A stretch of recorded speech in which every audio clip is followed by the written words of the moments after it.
going on, my fellow fuzz buds? ZabuTheSergal here, and I'm back with another video just to educate my people. And today we're going to be kicking it off with a brand new segment on our channel called Questions That Furries Are Tired of Hearing, or Cutifatoh. Q-T-F-A-T-O-H. Cutifatoh. Cutifatoh.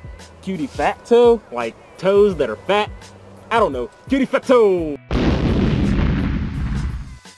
Are all furries like that CSI episode? So for those that don't know what the CSI episode is whenever you're in our good old community, you don't need to worry about it because it's not something that's important. It's just something that happened on TV that somebody wrongfully depicted of our fandom, and it left a nasty scar on the furry community. And we all know that these things happen when it comes to outsiders of a fandom, because there's a lot of fandoms that have bad reputations because people on the outside don't really understand what's going on the inside. And I would say that the top 3 most oppressed fandoms and most misunderstood fandoms are furries, bronies, and otaku, or the anime fans. And you know, those are like the top 3 that get the most hate, I guess you could say. And like I say, it's mainly because people don't understand what's going on. And with this little CSI episode, that's kind of what they did. They took a label that they thought summed up the furry fandom, slapped it onto this episode, and boom, they decided to go ahead and publish it. Now, of course, they said that, you know, the things that they were doing in that episode would only cater to a very small amount of the community, but they misunderstood exactly how big the show CSI is. A lot of people watch those crime investigation shows like CSI and Criminal Minds and things of that nature. And so that, like I said, left a really nasty scar on the furry fandom, and a lot of people were misunderstood as to what we do inside this fandom because of that episode. And like, you know, back not so much now, but like years ago, a lot of people, whenever they would interact with furries, they would always bring that CSI episode up.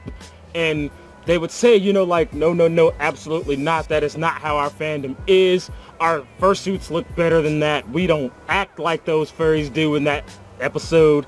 And it was just one big cluster flubbernuck of bad. I mean, yes, every fandom has a definition, but you can't take one concept and just like smack it on there. Because the furry fandom is a fascination with anthropomorphic animals. That's it. But of course, to the outside media looking in, they just say that we're deviants of some sort. And it's just something that we have to take within a grain of salt and just kind of overlook those things and just kind of just shy away from those situations, because of course you can't feed those people because they just want to grab as much information out of you as they can, and they want all the negative information. They don't want to know what's actually going on. They just want you to prove their stereotypes right. And so that is what we won't do. We will stick to the truth. Screw that CSI episode. But I can say that nowadays the furry fandom is actually starting to shape up, and a lot of people are getting a little bit more curious as to what's going on inside these fuzzy little fuzz butts of ours. Which is very, very, very good, because we need more positive exposure. We need more leaders in our community to spread that positive image. I aspire to be one of those leaders, and I will reach my goal. You watch it. But yeah, if anybody mentions that CSI episode to you, just be like, man, you can't, man. Tell them instead of watching that episode, just come to a convention. That'll sum up our fandom a lot better than any TV show ever will, because that's real time, that's 100% in your face, that is concrete evidence of what's going on. Nah, if you have any questions that you're tired of hearing, post them down there doubly below, and hey, I might make a video on one or something like that. If you like this video, go ahead and scratch that like button so that I can know to post more awesome content in the future. Also, I have brand new merch in my Spreadshirt shop, so definitely check that out. Want to talk to me? Have some Twitter. You want to stay updated as well as know when the next Q&A is gonna be? Have for affinity. Want to draw fan art as ZabuTheSergal fan artist. Always, why did I say for affinity? Have some Discord.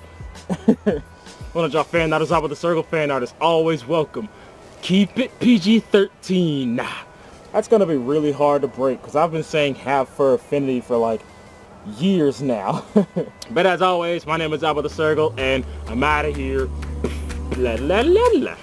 I was following the pack, all swallowed in